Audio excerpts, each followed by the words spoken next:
What's going on? Welcome to Asian Cosell. So I'm going to talk about the 4B movement, and this is Anna Lee, and she's going to talk about what's going on in South Korea, and I'm here too in South Korea, and I'm going to give you the comparison to the U.S. and why those feminists in the West make this out to be such a huge deal, and some of them do talk about the 4B like it really mainstream big time in South Korea.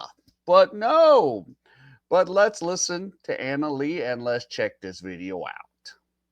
This video, which was laying out the reasons for South Korea's 0.7 birth rate. A whole lot of drama has happened since then, both on here and on TikTok. So let me explain to you guys about everything that happened and explain to you exactly what the 4B movement is. So what had happened was I was scrolling on TikTok a few weeks ago, and I just kept getting the same type of videos on my For You page. Videos made mostly by American women saying that all Korean women are following this thing called the 4B movement. Let me play a few of these videos. The 4B movement is a movement in South Korea right now where the misogyny and sexism is so bad that South Korean women have decided to opt out of dealing with men entirely. That is not a joke. That is not an exaggeration. They are not dating men. They are not marrying men. They are not having children with men. They're not even sleeping with men anymore. And it's called the 4B movement because the Korean words for those four things all start with the letter B.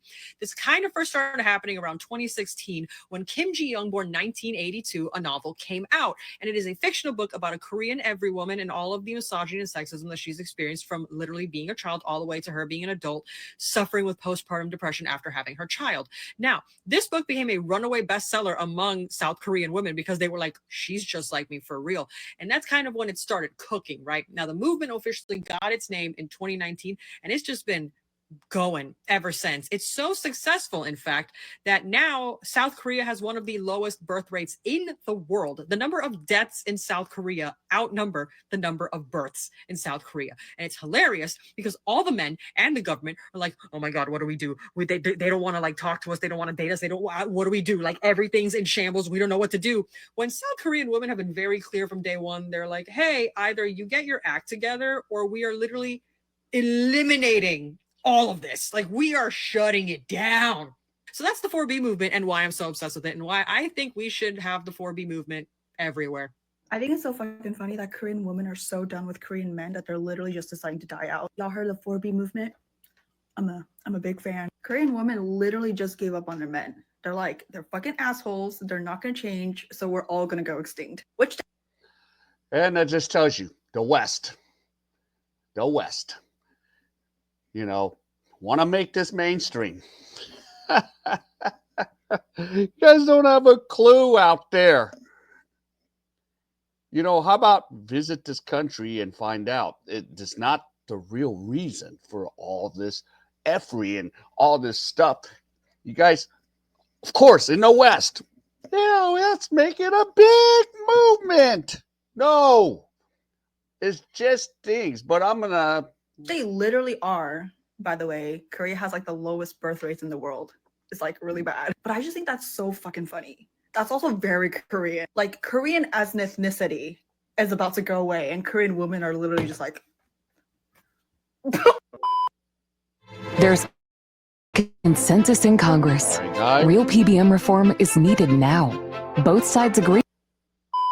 I was trying to figure out where the sudden influx of 4B was coming from. So I typed in 4B Undong into Naver, which is Korea's biggest search engine. And there was no recent articles or anything in the news recently written about this. So I typed it into English, into Google, and then I saw some few articles from Elle or The Cut. And the TikToks that were being made were referencing these sorts of articles. So I had seen these videos. And also my friend Annie, she had made a video on TikTok saying that most women in Korea do not know what the 4B movement is. So I decided to make one as well and clear everything up. This is the video that I made. So most of the 4B movement videos that I've seen on TikTok are made from foreigners, and I think Korean Americans or just Asian people living in the West, but not actually people living in Korea. So like I said, I live in Seoul. The Western media likes to really pick up on these sensationalist, provocative topics and then makes it into an article, and then everyone on TikTok follows suit and makes videos about it. I am 29, going to turn 30 this year, and literally all the conversations that I have with my friends around my age is about, oh my God, we we're looking to get married, we need to find good partners, and we need to do this before it gets too late or we're just like aged out of their marriage market, you know? There are services in Korea like marriage matchmaking services where people go and you pay a broker and you submit all this information about yourself, your income, your assets, your family background, if you have any debt, like which university you went to, you submit all that information and then they will try to match you up with people who they think that you're on par with. So people go to these marriage services and they're heavily used. There are literally so many in the country because everyone is using them. The 4B movement in Korea is a very, very small fraction of the whole Korean population in general. It's just the Western media likes to highlight that part and make it seem like it's the biggest issue in Korea, which it really is not. I can promise you that. Don't believe all those sensational articles written online all the time. Most people in Korea still like the other sex. We want to date, we want to find love, we want to get married. Those are like the big majority. And it's only the small group of extreme radical misandrists and extreme radical misogynists.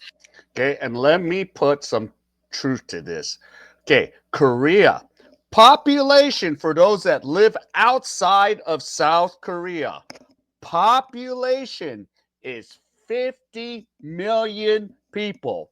It's not like the United States where we have over 350 million people. 50 million. And then this extreme group, right? Sometimes it's defined as a hate group. So maybe a 0.1%, maybe only like 50,000 people, 50,000 women have this group, and mostly South Korean, because if you don't know, okay, even like, you know, like I've seen posts where like, okay, like the South Korean women went and protested, right? Well, yeah, even like some of the Western women living in South Korea, like, I want to go over there, but they damn well know you're not a Korean citizen. Even myself, I'm not a Korean citizen. I can't go out and protest those things out there regarding Korean politics. And I stay out of Korean politics. But yeah, it's a small, minute group. And this is what Anna was trying to bring the light to. So 50 million, maybe 0.001%. Yeah, there's this, 4B movement group. But mainstream America, whoa, let's make it a big deal. All right, let's listen in. They just seem like the loudest because the most attention goes to them. And since then, that video has racked up 1.2 million views on TikTok. And there were loads of people who are stitching it, making responses to it. And also people getting upset that I used the phrase extreme radical misandrists. But I'll speak about this in a bit. So this term 4B originated in Korea circa 2017 to 18 from feminist Twitter groups. And I'm getting this information from a Korean website called femiwiki.com, which is similar to Wikipedia, I'm guessing. And this website was made in 2016 by Korean women. So I'm getting it directly from the source. And on this website, they define 4B as radical feminism's motto for non-marriage, non-birth, non-love, and non-sex. So in the literal sense, it's a concise expression of celibacy, but the radical feminist groups use it as a feminist slogan with the intent of dismantling the patriarchy rather than the meaning of celibacy due to personal preferences and choices. But truthfully, I had never heard of this term 4B before, and neither had any of my friends or family. There are plenty of people currently doing Pihon and Pichusan, which means no marriage and no kids. And in my previous video, I listed out the reasons as to why this is happening. People are much more individualistic these days.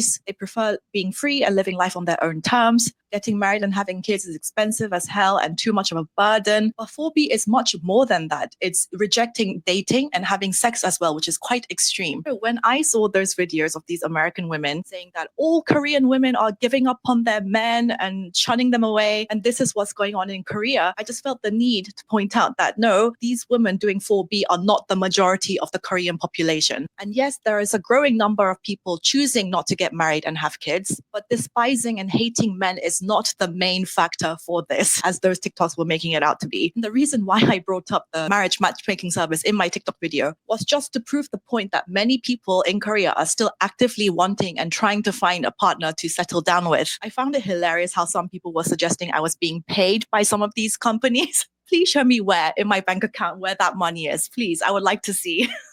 There are estimated to be around 3,000 of these services in the country with a total market size of 50 billion to 70 billion Korean won, which is around 35 to 50 million dollars. They claim to be more successful than ever, even during these pihon times, and customers keep coming to them to try and find a suitable partner. The same goes for dating apps. The usage of dating apps was obviously at its highest during COVID times because people were locked inside and they couldn't really go outside so much. But since those restrictions have eased now, the dating app market hasn't taken a hit. The number of downloads of dating apps stood at 1.187 million as of January of this year, which is up from 8% compared to a year ago. From my observation and from everyone around me, everyone still wants to date, still wants to try and find someone. There are, of course, many people, even including myself, when we're like, I want to take a break from dating. I just can't be bothered with it right now. Obviously, there are time periods when you go through that, but I've yet to meet anyone around me who genuinely says, I will just not date at all anymore.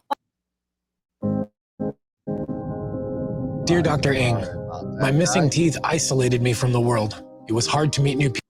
But there are also certain people in society who can't date no matter how much they want it and no matter how hard they try. They're referred to as involuntary celibate people, or for short, incels. These kinds of people end up developing extreme unhappiness, loneliness, and dissatisfaction with. Okay, and then this just kind of states the fact that around the world, because here's the sad point of this: women are chasing the top 10% of men up there, and in Korea, it's very hardcore on steroids. Man, it's like extreme on steroids, because the men, you have to have the place, the apartment, the 3-bedroom apartment, and then the women will get all the furniture towards that. Well, with real estate, it's freaking almost outpriced the regular average Korean guy. So that's what the real reason is. A lot of Koreans, they just can't get married. It's not like the 1970s and 80s and you worked for Gold Star company. And if you guys want to know what Gold Star is, it's LG, the old school LG. Of course, now it stands for Life is Good, but that's Lucky Gold Star. But that's another history lesson.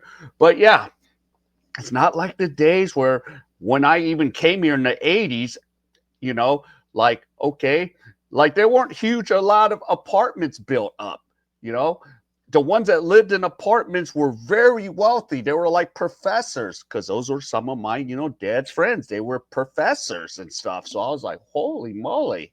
So yeah, but same thing. They're looking to chase the top 10, 20% of guys. So, but that's what it is. It's not, Korean women are like, let's do the 4B moment. Small percentage is talking about it. And a lot, as she said, they don't even know what the 4B movement is. Koreans are like, what the hell is that? All right, let's continue.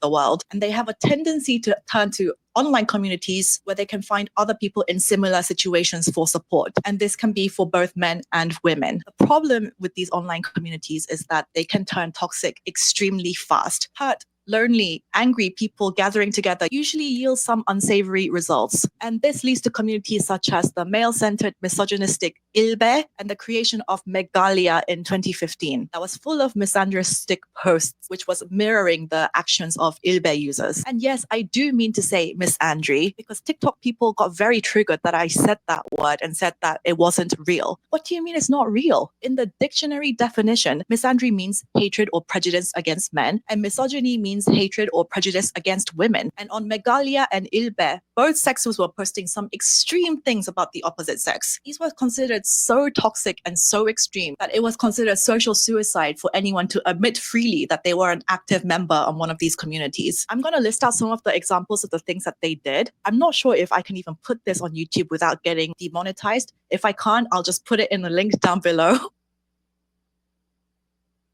So these kind of online communities are literal cancer and a breeding ground for hate, which is why I said extreme radical misandrous in my TikTok video. And I won't back down from saying that because it's true. I saw many people commenting, well, misandry doesn't harm anyone. Well, you can clearly see from the examples that I gave above that clearly it does harm. I believe hatred against men is just as real as hatred against women. And I can't have a reasonable conversation with you if you think that's not the case. This is why the word feminism is viewed with such disdain in Korea. When I lived in the UK and when people said, I'm a feminist, sometimes even men would say, I'm a feminist. It was just like a really peaceful, I believe in equal rights and opportunities for men and women. That was the only meaning. But in Korea, the concept of feminism wasn't really in the public sphere until about 2015, when websites like Megalia opened as a response to the incel online communities, and they mirrored all of the horrible things that they were doing. So they ended up becoming exactly the same and just as bad. There was no peaceful or reasonable feminism in Korea from the beginning. It was all about hating and mocking men, which is why if someone in Korea comes out and says, I'm a feminist, seen as a psychosis or someone with really questionable ethics, it would be the equivalent of a guy proudly saying, hey, I'm an Andrew Tate supporter. That's how feminism is viewed. Megalia ended up dissolving due to the disputes about the posts about the gay men, and the group of people who opposed the decision to ban these posts, they left and formed another website called WOMAD, which is just as bad, if not worse, than Megalia. Sorry. It's all happening right there in the dying coal towns of Appalachia. WOMAD is still up and running, but it's not active at all. There were not many active users when I went to visit it, but some of the posts I was already seeing, it was like, I want to murder a Hannam bastard, which Hannam is a very derogatory term for Korean men. So it's like, I want to kill Korean men. So I just left immediately. And the other feminists that were left from Megalia, they either went to Twitter or another website called 여성시대. So that's why unless you're within those feminist groups, most Korean women have not heard of this term 4B. I asked everyone around me if they had heard it when it was blowing up on TikTok, and they were all like, what's that? And if I try to explain to you guys why Korean men seem to be so anti-feminist, because from a Westerner's perspective, it looks bizarre. I understand. Of course, there might be some pushback in feminism in other countries too, but it's quite rare to see 20-something-year-old men holding rallies protesting against feminism, like how they do in Korea, right? And everyone brings up the fact Korea has the worst gender pay gap among the OECD nations. So why are they protesting? So let me explain to you why this is happening. First, the issue of mandatory military service is a deep point of contention within Korea. Men used to spend 2 years. Now it's been reduced to 1 year and 6 months, but they have to serve for Korea with extremely low wages, get no respect from the public. Some might get injured or killed sometimes, while women are graduating and getting into the job market. And let me explain. Of course, I don't have to do it because I'm an American citizen and I was born in the States. But yeah, the wages were at least 200. Now it's maybe up to 500,000 won, which is about 370 US. So yeah, compared to what the United States military gets and Korean military, yeah, it's peanuts, man. And of course, the 18 months now, you know, it's crap because back then, all right, all of you did military for South Korean men. They're like, yo, what's up? What's up? And then, you know, that was a rites of passage. But these days, they do the military service and then they come into the working place or university, and it's just not equal anymore. So let's listen in. And if suddenly North Korea attacks us right now, all the fit, able men just have to go and serve, no questions asked, while the women stay home. So in this way, men are already viewing women as more privileged. And also in terms of if there's an accident on a plane, on a ferry, on a ship, who gets rescued first? Women and children. Secondly, the Korean men in their 20s right now is different from the men who are my dad's generation, who definitely did benefit from the patriarchy. For example, my dad, he is one of 5. He is the middle child and he has 2 older aunties, but they couldn't go to university, but my dad could because he was considered the man of the family. The men have to go get a good education and get a good job. Whereas my 2 older aunties, they couldn't go. So he always feels a sense of guilt about this. And yes, there was a preference back in the day for boys being born, but this has long time been demolished because that was when Korea was still kind of coming out of poverty. Only boys could go into higher education and earn a decent living. But now women make money too, and just as many, if not more, women are enrolling into higher education. and daughters are viewed as treating and looking after the parents much more compared to sons when they're older. So many people are saying, oh, I want to have a daughter these days instead of a son. People bring up that feminist book, Kim Ji-young, born 1982, to bring up examples of how Korean women are treated so unfairly in the home. But times have changed since then, and most women now will simply not tolerate being treated like a slave by the in-laws. The generation of the mother-in-law telling the daughter exactly what to do and just belittling her and all of this is just not the case anymore from real examples around me. And if that is the case, most women will just be like, I'm out, I'm getting a divorce. So the men in their 20s now feel frustrated and angry when they haven't done anything wrong, but they keep getting blamed for the patriarchy. And this is why, even the guys doing the military, they're just like, as she said, well, what did I do? It's not my fault. I'm just doing my time and going to work, trying to get in, trying to blend in, trying to save face too. Oh my.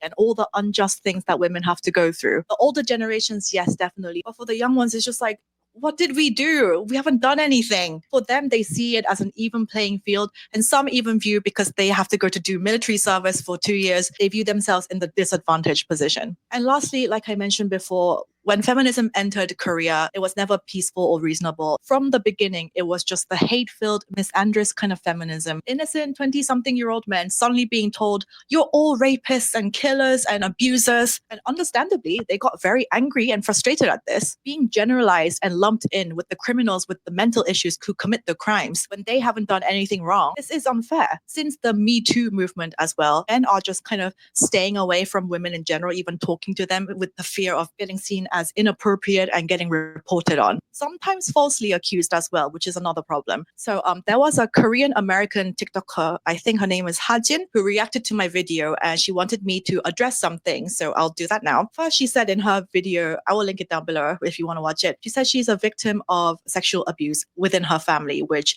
I am so sorry to her that happened. And I really have empathy for her for that. She doesn't live in Korea and she uses K-dramas as an example of gender roles in Korean society. And she says that women don't get parental leave, which is wrong. The current paid parental leave is 1 year and 6 months, which is an increase from the previous 1 year. There's also a reduced work hours system now. So 2 working parents can work for 15 to 30 hours per week compared to the mandatory 40 hours. And also paternity leave for the father is being increased from 10 days to 20 days following the birth of the child. And there are also a many number of cash subsidies paid towards the parents for a number of years from the child's birth. The Korean government are seriously freaking out about the birth rate, so they're throwing literally all of the money at this problem. And hopefully some of the measures they're taking will help the problem somewhat, but we'll have to see about that. I agree with her that the Korean justice system is fucked and criminals don't get sentenced enough. She also says she gets cringed out by the gender roles that she sees in Korean dramas. Like men have to be like this and women have to be like this, which I agree. But is this a Korea problem or a worldwide problem? Because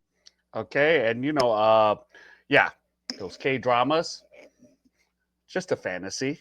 Okay, it's not reality. And of course, some of the people are like, yeah, it's crazy. And I'm just like, it's nothing like South Korea. It's just normal life. So, yeah. And I'm just, same thing. Yeah. For those guys that do military, is it worth it anymore? Is it worth any of this, As I said earlier, the police force in South Korea, they wanted to actually make it 50% women. I don't know. I'm not against it, but can majority of the women do the job that the men can do? So yeah, and sometimes these K dramas, even like a cop shows, she's doing like hellified push-ups like the men. I'm just like, huh? So just to think about. All right, let's continue. because we have that kind of everywhere. And I agree that some gender expectations can be harmful. Like, you're a man should never cry, you should never show your tears, or saying to a girl, like, you should always be submissive and obedient and never talk back. But we do have to accept that some gender roles and expectations are going to be there forever. For example, I can't imagine a world where finance bros are going into work wearing pretty sundresses. That's just not going to happen. They're going to wear a shirt and trousers, and I don't see that changing anytime soon. We can't get rid of all gender norms because then we would be walking around in a genderless utopia where everyone is one and the same and we wear the exact same things and nobody's any different from each other. Just fantasy and not going to happen. And personally, for me, I want to be the one wearing a wedding dress on my wedding day, not my husband. She points out that Korea has a hierarchical society and that leads to the abuse of power over women. And yes, I agree this happens. But also, is this a thing that's unique to Korea? Because this also happens everywhere. Jeffrey Epstein and Harvey Weinstein comes to mind. She said this abuse of power is ingrained in every fabric of Korean society, which is a very bold claim to make. And I would need to see statistics to back up this claim because that's saying that every single CEO or every man in position in power is abusing women, which if you're going to make that claim, you need to bring out the statistics. Hey, sorry for interrupting. Isn't that annoying? What if I told you there was a way to get rid of ads like this? For me, when I watch the news and I see examples of abusers, rapists, and murderers, I don't automatically assume that all other Korean men are going to do the exact same thing. Are most criminals men? Yes, that's statistically true. Men have more testosterone and women have more estrogen, which makes us have more empathy and nurturing in nature, whereas men can be more aggressive and have more risk-taking tendencies. Yeah, and not a lot of directors, CEOs are that abusive because, I've actually worked in some of these companies as an English teacher. So a lot of these guys are just regular family guys, even if they're like in high positions or the CEOs. So, but that's just my experience. But okay, there might be pricks, but come on. But let's continue. But if you actually look at all criminals' backgrounds, they have almost always come from a broken family, really troubled backgrounds. More often than not, they've experienced abuse as a child themselves, or they have mental issues such as schizophrenia, which causes them to harm others. This was the case in 2016 when a man killed a woman with a knife in a bathroom at Gangnam Station. And this incident really set fire to the gender wars. And women were saying that this was a pure act of misogyny, and that might have certainly been the case, but it's also true that he had been hospitalized 4 times prior for his schizophrenia, and he was known to have violent outbursts. So clearly he was not right in the head. But I do see a tendency from some people on TikTok saying that all Korean men are like this, which I don't agree with. And all I wanted to do in my first TikTok video, that 4B is not the dominant lifestyle among women living here right now. Most people want to find love and want to get married. It's literally in our human nature and ingrained into our DNA to live in packs and tribes. There is a reason why our bodies release chemicals such as dopamine and oxytocin, which are feel-good chemicals, when we have sex, is to encourage and motivate people into having sex and reproducing. We are social animals and we are wired for interaction. And humans can definitely live independently, but I don't think anyone is actually suited to live in complete isolation. And yeah, that murder back in Gangnam, one incident, okay, one incident, and of course, Korea, doesn't have the extreme problems that the United States, because the numbers say it in the United States. Uh, not to diss all you single mothers, but single motherhood sometimes even lead to where the males have problems. Statistically, not all, but statistically. And here, there's not. We have single mothers here, but they don't come out and say, I'm a single mom. Like you wear that like a badge. You don't wear that like a badge out here in South Korea. You do not tell. Some of the women I met, I'm like, they don't even come out and say it. They don't even want you to know that they're single mothers. But then I listen and I'm like, so you have a kid? Okay. But yeah, majority single moms don't come out and say it here in South Korea. That of my experience, I could be wrong, but I don't see the word like single mom. I'm a single mom. I'm a single mom. No, that's not really prevalent in South Korea. But There are some cases, maybe they're featured on, the show here in Korea, but majority, they don't come out and say it like in America, like, yeah, I'm a single mom. You got to pay for my babysitter if you want to date me. And I'm just like, yeah, go kick rocks. And like I said, I really empathize and I feel very sorry for people who have been victims of abuse, domestic, sexual, all of it. I really respect people living their lives how they want to, but also I don't understand those people hating on women for choosing not to live like that. You should see the comments that I've been getting under my TikTok for saying, I want to find a man, I want to have a relationship and all of this. I'm going to read you some of the best comments. Maybe if you assume all men are safe, you'll end up raped and dead, but you do you, babe. Don't come crying when it happens to you. Hope you get picked soon. Lumping misogyny with Miss Andre tells me everything I need to know, little Miss Pick Me. Actual male-centered bitch. You look like you need attention from Korea's misogynistic, weird, and lonely men. You can have them, auntie. Nobody wants them, Ovi. And the huge irony is that this person has Jimin from BTS as their profile picture. I also liked this comment that said, 4B movement is also used by foreigners to demonize Korean men. I liked it because I think it's true. They view incidents like Burning Sun, Nth Room, and all of that, and assume that all Korean men are like this. I get comments like, isn't domestic violence really high over there? Women are getting killed at alarming rates. They don't provide any links to statistics to back up this claim. Okay, let's talk about domestic violence. Before 1997, there was no charges for domestic violence, but you can fact check on me. But after 1997, a law was passed, and even in when I was living in America, LAPD will get so many calls for domestic violence for Korean men and Korean women. But because they're like, what the hell? The cops would be like, dude. But in South Korea, 1997, they passed a law. So yeah, there could be severe, penalties if you're, trapped, or they can. And these days, with women had more right, they can say, he hit me. Boom, you're going to jail. So there you go. And they do demonize Korean men. Well, I live here and I speak to Korean men on a daily basis. And I'm telling you all that they're not all like that. They also view these kind of incidents as abhorrent and disgusting. But those TikTok people just don't believe anything that I say. But they call me a pick-me and say that I'm bootlicking the boots of Korean men. So it's like talking to a brick wall. Also, people saying misandry and harmful stereotypes are not real. I got this in my YouTube comment the other day. This was from my live the other day with David about Hi versus Minijin. This user left a whole essay and said, I wish BTS would move out of Korea after their service because Koreans don't deserve them. Koreans are. My dad has been struggling for a really long time. What? I'm sorry. Her dad trapped. Are so ungrateful. No wonder 80% of their men have small dicks.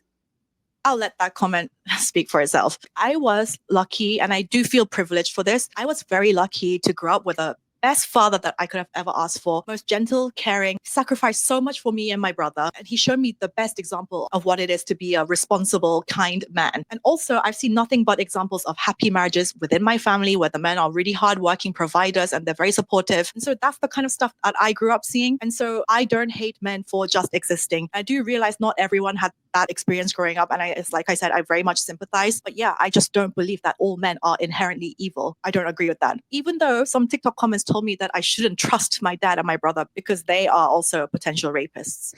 Like, I just have to laugh. I feel like I should address the gender pay gap thing as well. This is contributed to so many factors. So how they calculate this pay gap is they look at the difference between the average earnings of all men and women. They don't take into account different factors in occupation.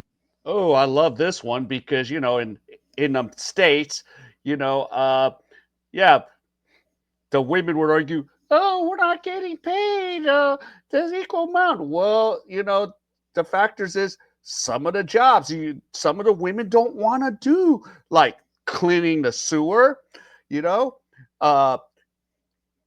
the line, because it takes mostly men to do those lines. Because even if a woman tries, and there's again exception to the rule, but it doesn't make the rule to do the line, to do driving the trucks. Same thing here in Korea. It's mostly men keeping that infrastructure. Let's hear.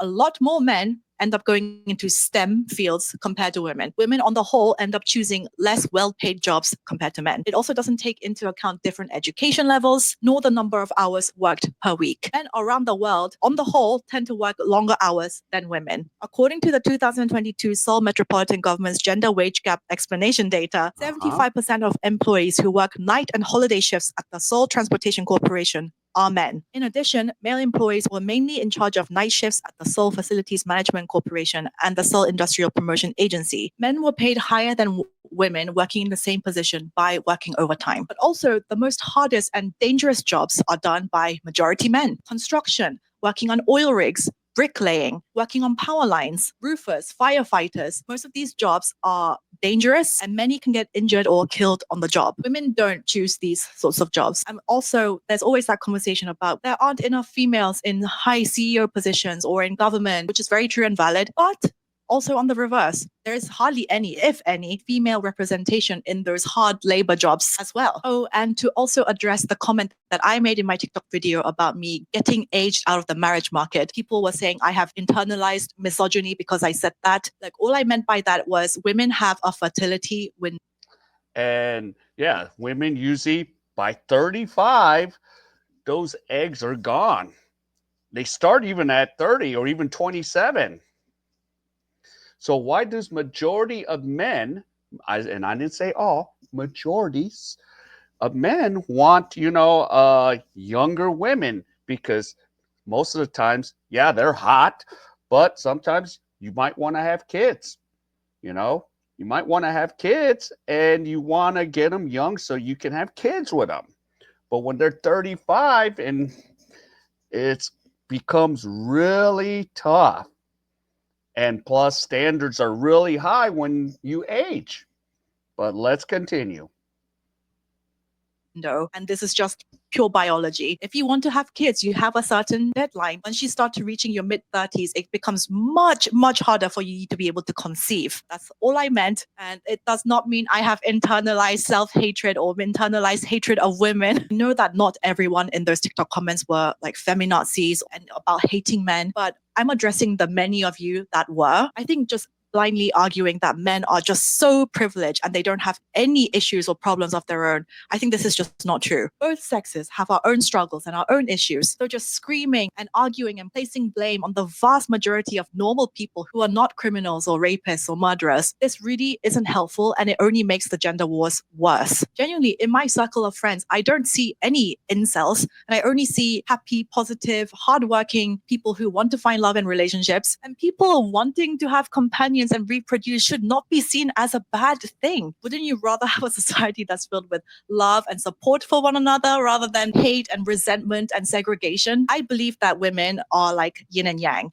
We are definitely not the same. We are different from one another, but living in harmony with one another and trying to make it work, I think is one of the most beautiful things. I think we should be trying to preserve this instead of actively trying to destroy it. I'm going to leave links down below about the world crime rate, about Korea's crime rate, as well as some articles I thought was interesting about Korea's low birth rate. So go check those out if you want to. In conclusion, I love women and support women. Like, obviously, because I'm a woman myself, but I also love and support men. There are definitely so many places in the world where women. So, yep. All right. So that's a pretty good video. But yeah, and in South Korea, here's the thing. I feel very safe here.